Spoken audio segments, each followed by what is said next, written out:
Hello students, I am Anup sir and today I will be continuing with the chapter Force with class 10th. Now, in this session we will be discussing about the center of gravity and circular motion, uniform circular motion. And in uniform circular motion we will be discussing about centripetal force and centrifugal force. So again I would suggest you all, as I will display the notes on the board, so it will be better for you as you get notes on your screen. First you note down these notes in your copy and then you come to the explanation part, so it will be easy for you to understand when you have notes with you and I will explain that notes on the board. So without wasting much time, so let's just start with the topic force. Okay, now the first topic we have center of gravity. Now let us consider a body. Now we know that each body is made up of a number of particles and each particle has its weight which acts in the downward direction. So same here, we can consider this body to be made up of number of particles and the weight of each particle acting as shown here. So in this way we will be having number of particles acting over here.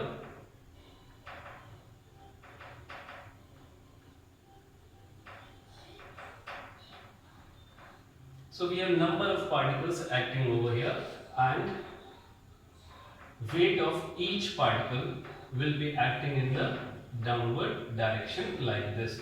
This is one particle, this is one. In this way we have number of particles acting on over here, number of particles, and weight of each particle will be acting in the downward direction. So here we can say at the present time we can say there are number of forces acting on this body, because each particle has its weight. And what is weight? It is the force of gravity with which earth attracts a body. So here in this diagram we can say we have shown n particles, so we can say n forces are acting on this body. Now let us consider few points on this body and we try to find, or let us consider this point A on the body. Now if you try to calculate, now see, if you take the axis of rotation about this point A, then you will say all the forces on this side, they are producing anti-clockwise moment, clockwise moment, and the forces on left side, they are producing the clockwise moment. And now if we try to balance this rule about this point, we will find that we are not able to balance the rule. Now why is it so? That means all the points lying to the left side of A are not able to produce that much of anti-clockwise moment as much the points on the right side are producing the clockwise moment. Similarly, if we consider point B over here and we find that the body is not balanced at this point, so again that means all the points lying to the left side of this point B, they are producing anti-clockwise moment, and the one lying on the right side, they are producing the clockwise. But we are not able to balance the body at this point, so that means again anti-clockwise moment is not equal to clockwise moment. Or you can in other words say that the sum of the algebraic moment of these weights is not equal to 0. In this way, if we consider different points, we will be finding that we are not able to balance the body at all the points. Only there will be one point.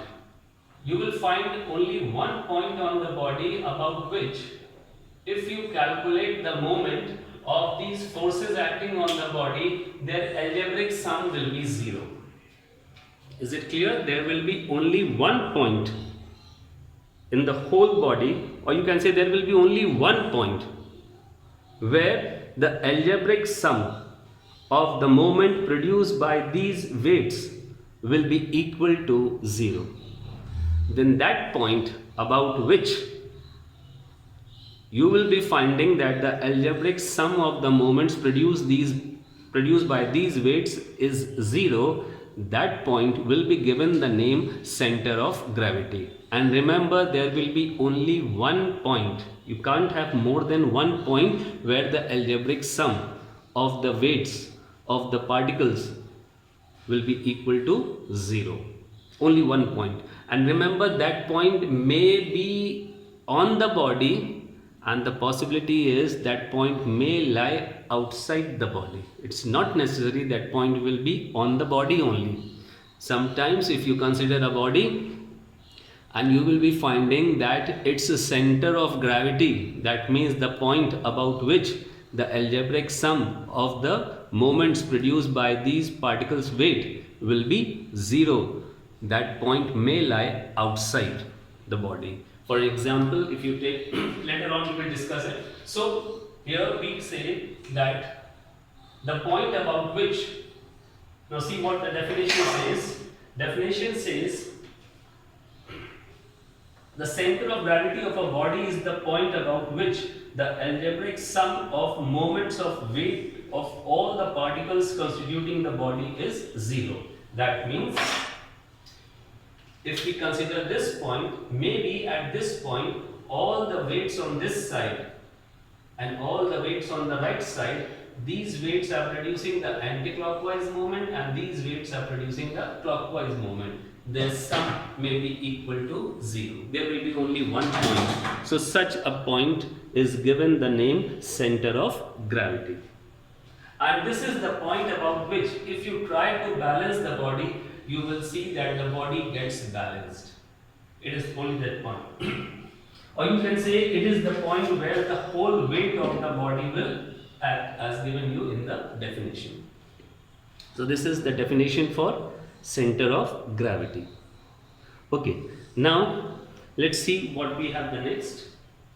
Next we have the position of center of gravity of a body depends upon its shape. See, this point says that position of center of gravity of a body depends upon its shape. That means if you deform a body, then its center of gravity will change. Now, for example, you see, first we need the second point also. And it is not necessary that the center of gravity always lie within the material of the body. Now, these are the 2 points which you have to keep in mind. The first one is that the position of center of gravity, it depends upon the shape of the body. And secondly, that the center of gravity may lie outside the material. These are the 2 points. Now these 2 points can be understood by this example. Let us consider an example of a straight rod. Let us consider an example of a straight rod. You will find for a straight rod, the center of gravity will be at the center of the scale. This is the center of gravity here, and we see that the center of gravity is lying at the center of the scale, as well as its position is on the material of the body. See, here we are just note down these 2 points over here, that we have considered a rod, you can say a straight rod or a scale. So we will notice that its center of gravity is at its center, as well as you can see the center of gravity lies on the material of the body. Now the 2 points that we have just now studied are that if a body is deformed, its center of gravity position will change. First point. Second point, that it is not necessary that the center of gravity always lies on the material of the body. Now this example can be explained in this way. Now see, this is a straight rod. Now what we will do, we will bend this rod and give it a shape of a ring. This rod is bent and given the shape of a ring. So that means we have deformed the body. And the first point says if a body is deformed, its center of gravity will change its position. Now for a ring, the center of gravity is at the center of the ring. So see the first point, that the center of gravity has changed its position. Here it was on the center of the rod, and when the same rod is given a shape of a ring, where is the center of gravity? It is at the geometric center of the ring. So position of center of gravity has changed, as well as you see here the center of gravity was lying on the material. Center of gravity was lying on the material, but in this case, here is the material, whereas the center of gravity lies outside the material.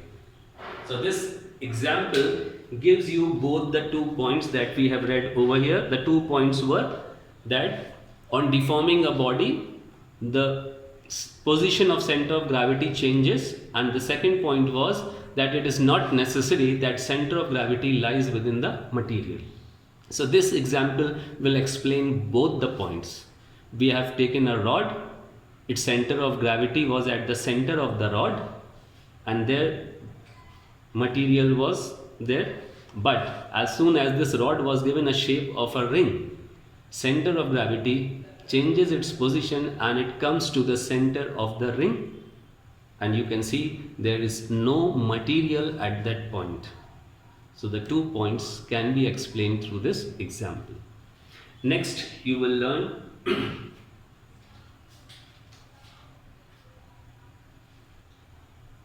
next thing, how a body can be made to be in a stable equilibrium. Now here I have given the point, to make a body to be in stable equilibrium, you have to lower down its center of gravity. More you lower down the center of gravity of a body, more will be the body in stable equilibrium. Next I have given you a table, and in that table I have shown you the center of gravity of some regular uniform objects. So this you have to learn it. In this table I have given you the center of gravity of certain objects. So you go through it. Okay, now we have to study about uniform circular motion. Now for this you consider a body moving with constant speed on a circular path. A body moving with a constant speed on a circular path. As we have shown in the diagram, we have considered a body moving on a circular path with a constant speed. We have shown 4 different positions of the body on the circular path A, B, C, D. Now remember, when a body moves on a circular path, then the direction of its motion, or you can say the direction of its velocity, is always a tangent drawn at that point.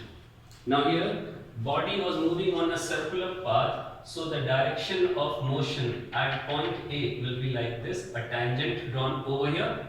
At point B we have drawn another tangent. At point C this is the tangent, so body direction of motion will be this and here. So that means when a body moves on a circular path, then through the diagram we can see that its direction of motion changes at each point of its path. As the body moves on a circular path, then at each point you will notice that its direction of motion changes. And we know that velocity is a vector quantity. It depends both on the magnitude and direction. Now here the body is moving with constant speed. But what about the direction? Direction is continuously changing. So we will say that here body is moving with variable velocity. Velocity is not uniform. Speed is uniform, but velocity is not uniform. So in such a motion, speed of particle is uniform, but the direction of motion of the particle changes. So we can say that the velocity is non-uniform. And if velocity is changing, that means velocity is not uniform. That means such a motion is called accelerated motion. Such a motion is called accelerated motion. So in uniform circular motion, we can say that speed is uniform. Speed is uniform. But due to the change in the direction, velocity is variable. Due to change in the direction, velocity is variable. And whenever in the motion, if velocity is variable, we say that it is an accelerated motion. Velocity is variable. Why? Due to change in direction. Direction is continuously changing. That is why velocity is variable. And if velocity is variable, we say that it is an accelerated motion.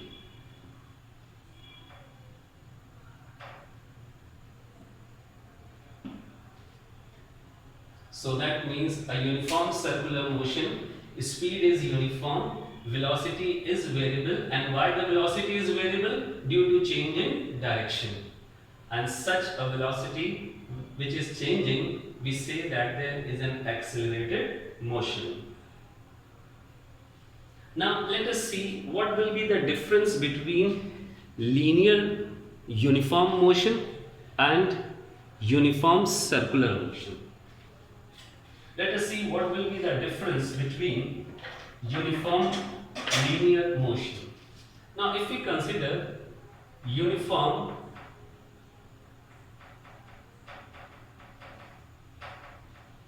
linear motion,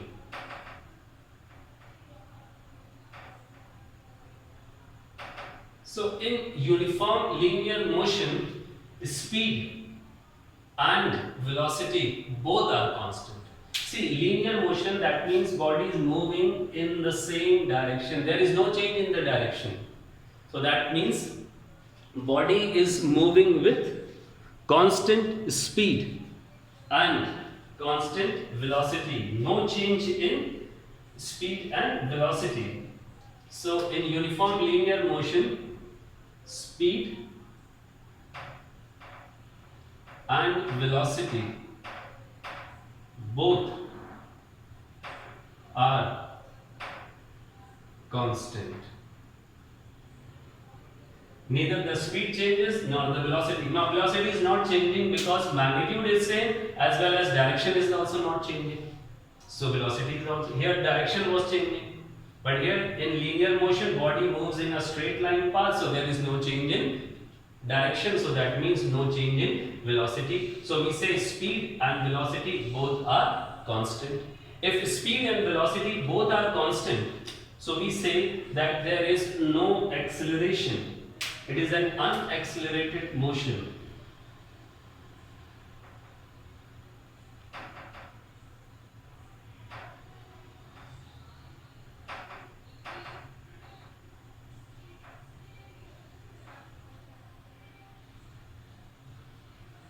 So, uniform linear motion, in which we say speed and velocity both are constant, that is why it is unaccelerated motion. What about uniform circular motion? Speed is constant but velocity is variable, so it is accelerated motion. So this is the difference between uniform circular motion and uniform linear motion. This is the difference. See, uniform circular motion is accelerated motion, whereas uniform linear motion is unaccelerated motion. That is the point of difference between them. And why this point of difference comes? Because here, due to the change in direction, velocity is variable, but here there is no change in direction, as it is a linear motion, body is moving in a straight line path. This makes the difference. Hope this point is clear to you. Uniform circular motion. Now coming to uniform, after this we will study about centripetal force. Now see, to study the centripetal force, now see, here at this point, body was moving in this direction. How come instead of moving in this direction, now body is at this point, so at the next instant it should be here, then here, and so on, it should be moving like this. How come the body which was supposed to be here, it comes over here? The body which was supposed to be here, it comes over here. How come it moves like this? You see in the diagram, I am showing to you few points here. If body is moving in this direction, then at the next instant it should be here, then it should be at this point, but instead of moving from here to here, body moves from here to here. Then instead of going from here, it moves over here. So that means there is some force which is pushing it to move on the circular path. That must be some force which is pushing the body down to move in the circular path. Otherwise the body would have gone this way, right, like this. This was the direction. But instead of moving from here to here, it has moved over here. Then instead of going over here, it has moved over here. So continuously body is being forced down to move on a circular path. So that means there is some force which is making the body to move on a circular path.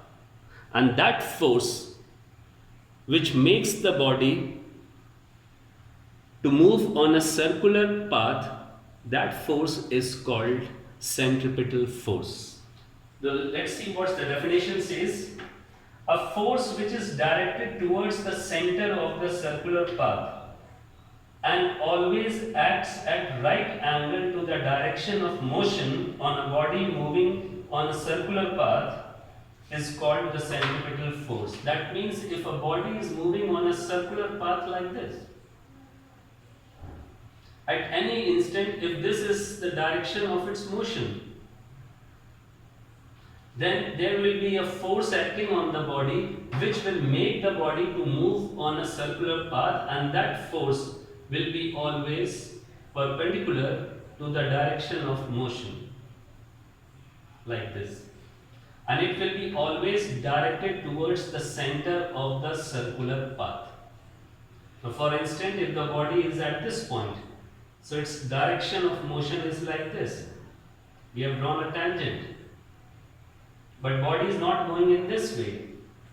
From here it moves to here. That means there is some force which is pressing it to move on the circular path. So that force will be perpendicular to this, making angle of 90 here, and will be always directed towards the center. This force is called centripetal force. So from here we come to know that a body which is moving on a circular path can complete its circular motion under the influence of a force which is always directed towards the center of the path, and it is always perpendicular to the direction of motion. So this force which helps the body to move on a circular path is called centripetal force. If this force is not available, then body will never be able to move on a circular path. So this force is must. Under the influence of this force, body is able to do uniform circular motion. If this force is not there, body won't be able to do circular motion. So this force is called centripetal force. And the example of this you can see. The example we have given it that when a planet moves around the sun, then there will be the centripetal force which will be helping the planet to move on a circular path. Now just now, as I have said, body cannot move on a circular path if centripetal force is not present. So that means when a planet moves on a circular path around the sun, suppose this is the sun and here is the planet. If a planet is moving on a circular path around the sun, there must be some centripetal force acting on this planet. Then only this planet will be able to move on a circular path. Now the question arises, from where does this planet gets that centripetal force. Now, as we know, there is force of gravitation, there will be the force of gravitational force of attraction between these two. So that gravitational force of attraction provides the planet with centripetal force, and thus the body, or thus the planet, is able to move on a circular path. So remember, whenever body is moving on a circular path, there will be centripetal force acting on that body. Now you have to go through few examples to read out from where this centripetal force comes. Now this centripetal force comes on the body under the different situations. It gets centripetal force from the different conditions. Like here I have taken the example, a planet moving around the sun. So if you are asked the question, from where does the planet gets the required centripetal force? So you can say the gravitational force of attraction here provides the necessary centripetal force to the planet to move around the sun. If that centripetal force was not there, planet won't be able to move on the circular path. In the same way, if you tie a stone to a string, you tie stone to a string and move this stone in a circular path like this. Again, at each point of rotation, this stone will be provided centripetal force. At each point of its rotation, stone will be provided centripetal force. Now the question arises, from where does the stone gets the required centripetal force? So we can say the tension produced in the string. When this stone is moving in a circular path tied to the string, then the tension produced in the string provides the necessary centripetal force.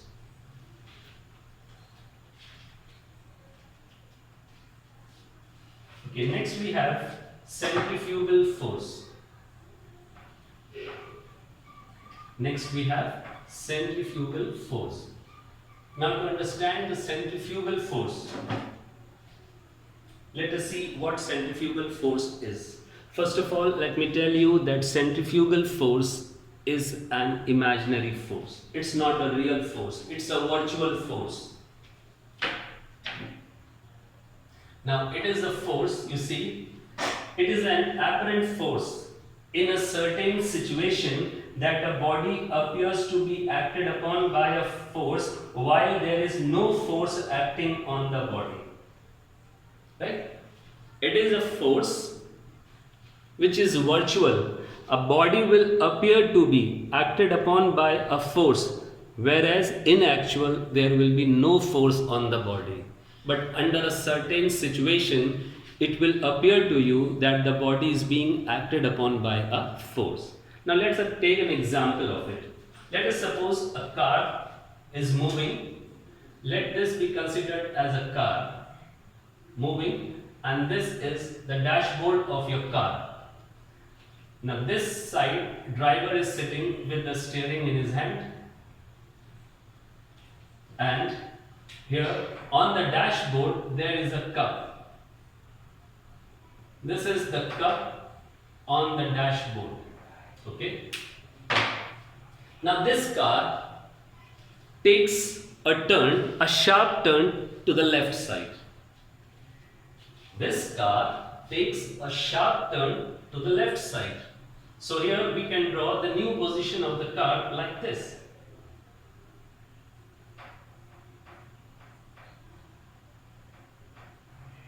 This is the new position of the car. This is the dashboard. This is the steering where the driver is sitting. Now what this driver will observe, he will observe that this cup moves to the right side and comes in front of him. See, the first diagram is the diagram when the car was moving and the cup on the dashboard was on the left side, right? Then suddenly the car takes a sharp turn to the left side. The driver sitting in the car will observe that the cup slides to the right side in front of him. That means what the driver will observe, he must be observing that there is some force which is making the cup to move from the left to the right side, right? If you consider the driver over here, now what this driver will observe, who's sitting in the car, he will observe that this cup moves towards the right side when the car takes a turn to the left side and the cup is in front of him. So what will be his observation? His observation will be that there is some force which has made the cup to move to the right side, isn't it? But actually there is no force. Now I will explain you how it happens, why we are saying that there is actually no force. See, when the car is taking a turn to the left side, it is trying to move on a circular path. And we know that for a circular path motion, centripetal force is must. So this car requires centripetal force to move to the left side. Now the question arises from where the car gets the required centripetal force. So here car is getting the required centripetal force by friction between the tires and the road, right? So here car gets required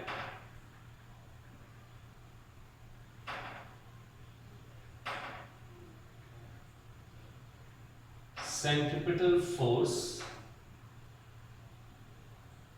by friction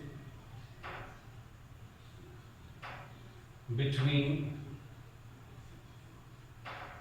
tires and road. Now we said that circular motion is possible only under the action of centripetal force. And we know that under different situations, centripetal force is provided. Now here, when the car has to take the left side turn, it requires centripetal force, and that is provided by the friction between the tires and the road. So the car turns to the left side and starts moving on a circular path. Now let us see how the cup has moved to the right side. Now actually, if the cup was to move on a circular path, it also requires the required centripetal force. Now cup is kept on the dashboard. The friction between the cup and the dashboard is not providing the necessary centripetal force to the cup to move on a circular path. Now by the Newton's first law, you remember what's the Newton's first law? If a body is moving in a straight line path, it will continue to move unless and until acted upon by some external force. The same thing happens over here. Now the cup was moving in a straight line path, and you can see the cup continues to move in the straight line path. Cup hasn't moved because the Newton's first law says unless and until some external force acts on the body, it is not going to change its direction or state of motion. So same happens with the cup. Cup was moving. Now initially the cup and the car both were moving in a straight line. But as soon as the car takes the turn, the required centripetal force to the car is provided by the friction between the tires and the road. But cup does not get the required centripetal force, and so by the Newton's first law, it continues to move in a straight line path. Thus you can see in the diagram, cup is moving in a straight line. That means there is no force present. But to the driver who is sitting inside the car, to him it seems as if cup was moved by a force on the right side. Isn't it? The diagram shows to the driver that the cup has moved from the left to the right. And he thinks there is some force acting there which is making the cup to move in the outward direction.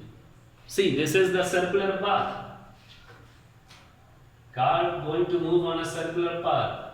So this is the center of the circular path.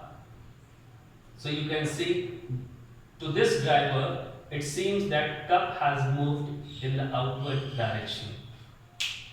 So to the driver sitting inside the car, it seems that there is some force acting on the cup which is making the cup to move.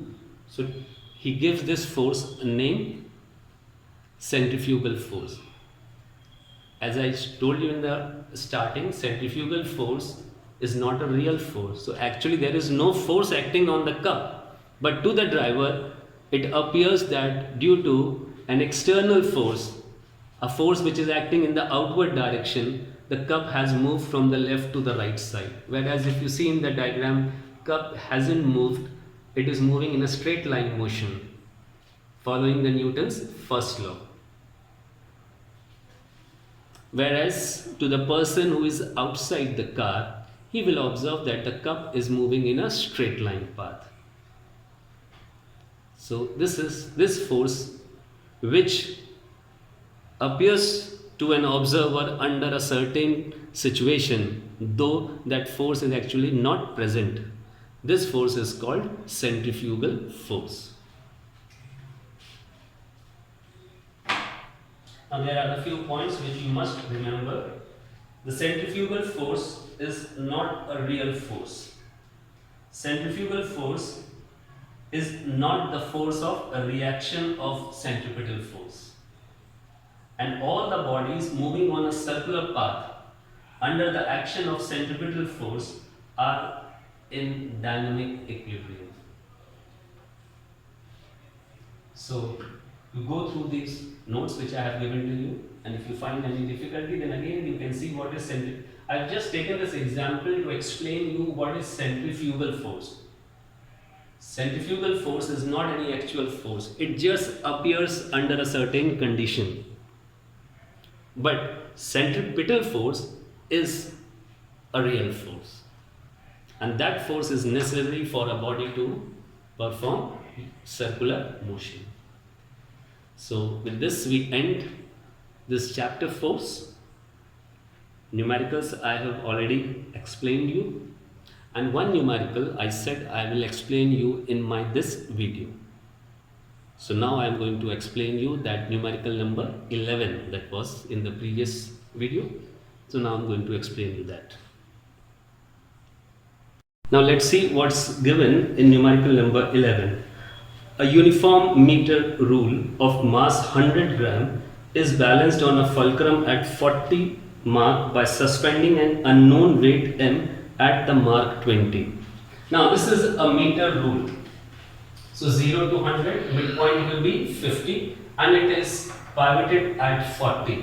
Now I told you in all the examples that keep this in mind. If a meter rule or if any rod which is not balanced at the center, then you have to show the weight of that rod at the center. If mass is given, then you have to show its weight.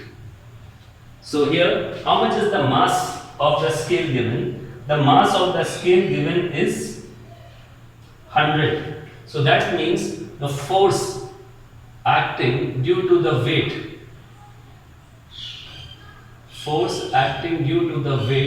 will be 100 GF. Mass is 100 gram, so weight will be 100 GF. This is the weight, or you can say a force which is acting at center. And then they are saying there is a mass m, an unknown weight m at the mark 20. So at the mark 20, we have an unknown weight to balance this scale. So at the marking of 20, we have an unknown weight M. F2, this is unknown. And the question says a uniform meter rule is balanced with the help of these two forces. One is the weight of the scale and other one is the unknown. They are saying this rule is balanced. Now if this rule is balanced, now this rule is in equilibrium.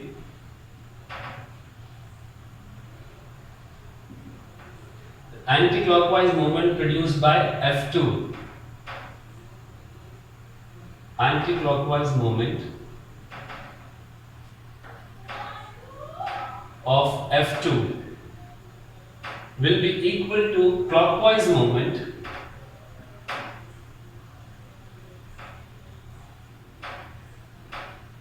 of F1.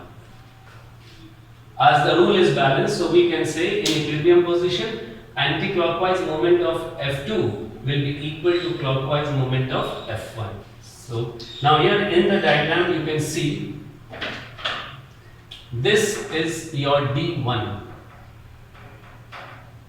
and this is your D2. So it will be like this, F2 D2 is equal to F1 D1, like this. F2 is unknown. Now D2 is,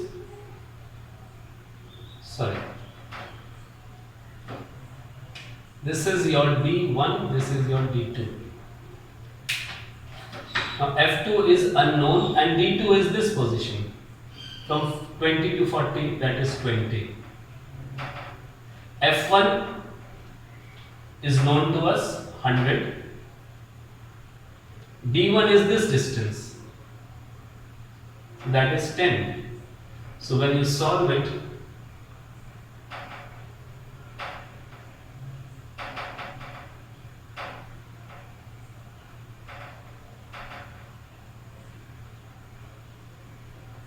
so that unknown force is of 50 GF. So what the first part says, find the value of M, and M was representing unknown weight M. So unknown weight M is 50 GF. That's the first part. In the first part you have to find unknown weight M. Now they are saying to find unknown weight. Now if it's weight, it should be in GF.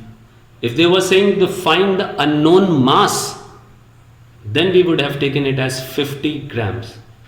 That was the first part. Hope clear to you? Coming to the second part. The second part says to which side the rule will tilt if the mass M is moved to the mark 10. Now this mass M is to move to the mark. Now we will draw this diagram again like this. Only one change is to be made. Fulcrum remains at its position. Weight of the scale remains at 50.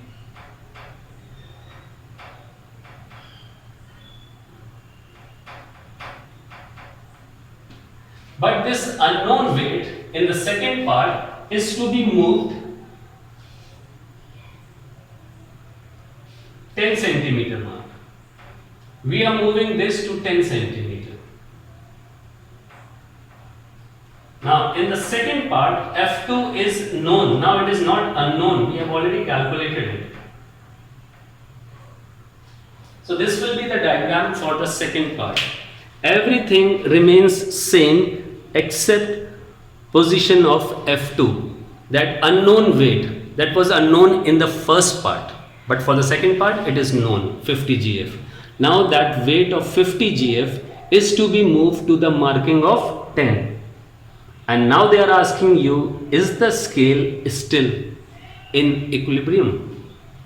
Now here, Whenever we have to find a scale to be in equilibrium, we need to calculate anti-clockwise moment, then clockwise moment. If both the moments come equal, we will say yes, the rule is in equilibrium. Otherwise, we will say no. So let's calculate anti-clockwise moment of F2.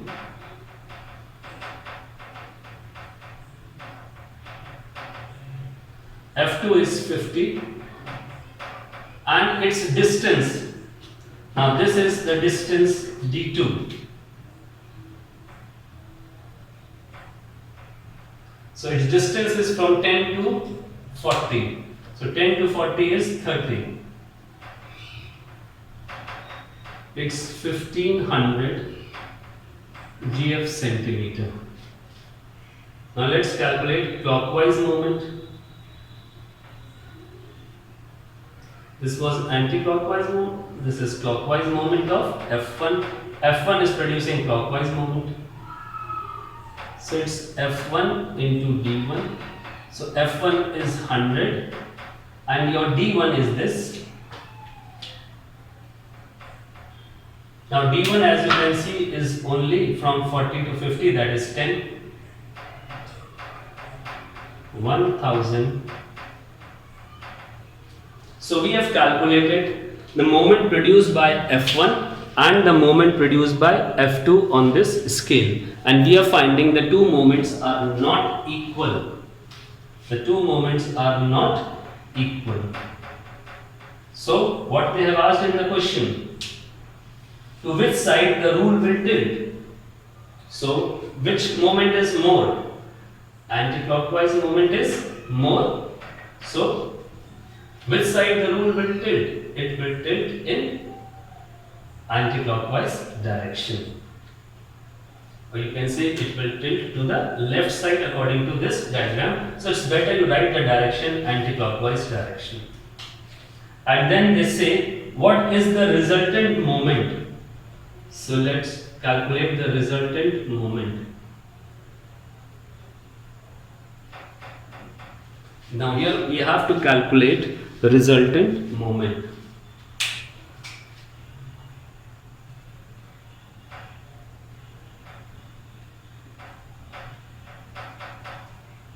Whenever the two moments are in opposite direction, you subtract them and write the direction of the bigger one.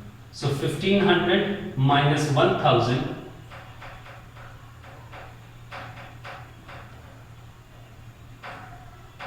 it's 500 GF centimeter and direction will be of the greater one. That is in anti-clockwise direction. This is the third part. Second part, they have asked which side the rule will tilt. So as you can see, we are getting anti-clockwise movement greater, so we can say the rule will tilt in anti-clockwise direction. And then they have asked us to calculate the resultant moment. So for resultant moment, if the two moments are in opposite direction, you have to subtract them and write the direction of the bigger one. So it's coming 500 GF centimeter anti-clockwise. That's the third part. Now what they have asked in the fourth part, how can it be balanced by another mass of 50 GF? Now you are being given mass of 50 GF. That means a force of, mass of 50 grams. So you can say a force of 50 GF, and you have to apply that third force so as to balance the rule. Now in first diagram it was balanced, so we have got nothing to do with the first diagram.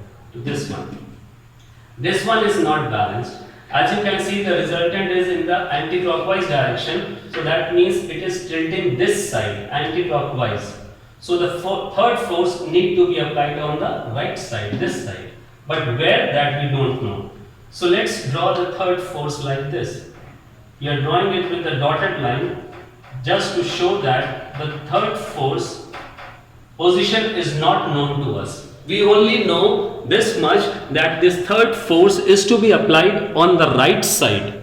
because the left side force is producing anti-clockwise moment which is more than the moment produced by F1. So that means to counterbalance it, third force has to be applied on the right side so as it may also produce clockwise moment, because clockwise moment is less. So now we know this much, that F3 is to be applied on the right side of the fulcrum, but at what position, that is unknown to us. F3 is known, it is 50 GF, but its distance, this distance from the fulcrum is unknown to us. But we know this, that with the help of this third force, now the rule is in balanced position. Now I am rubbing out this first part.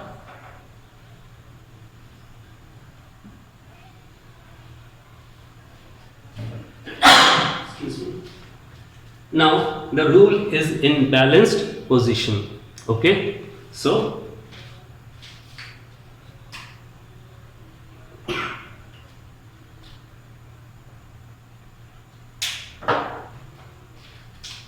for the fourth part, they say rule is in equilibrium. So that means anti-clockwise moment will be equal to clockwise moment. Now, which force is producing anti-clockwise moment?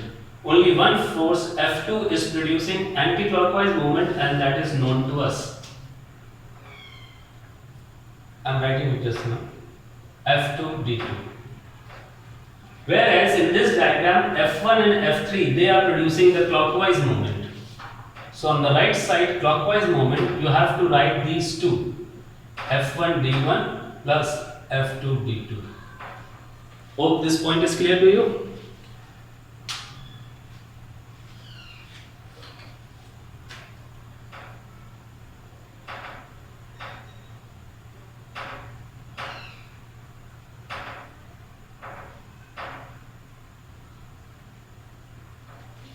Now substitute the values. F2 D2 is already calculated as 1500. F1 D1 is 1000. This is F3. How much is F3 D3? F3 is 50 and its distance is unknown. So when you solve it,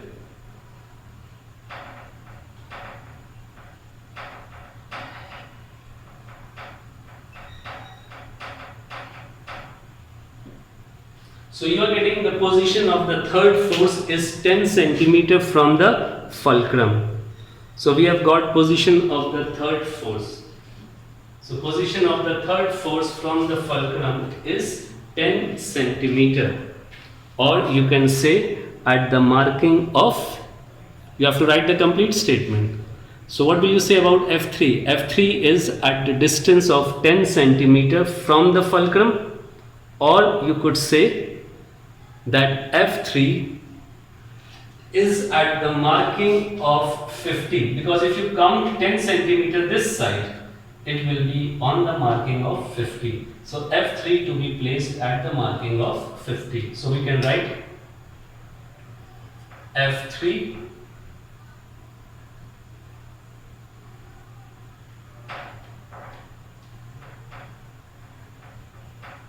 10 centimeter from fulcrum on right side. F3 10 centimeter from fulcrum on right side, or you can write F3 at the marking of 50. So you can tally this solution and the answer with what you have done. So in the next video we will be starting with the new second chapter, you can say. This was the force. So in the next video, we'll be starting with the chapter work, power and energy. So till then, you revise all the notes for this chapter that I have given. Go through all the numericals and keep in touch with your studies and be safe.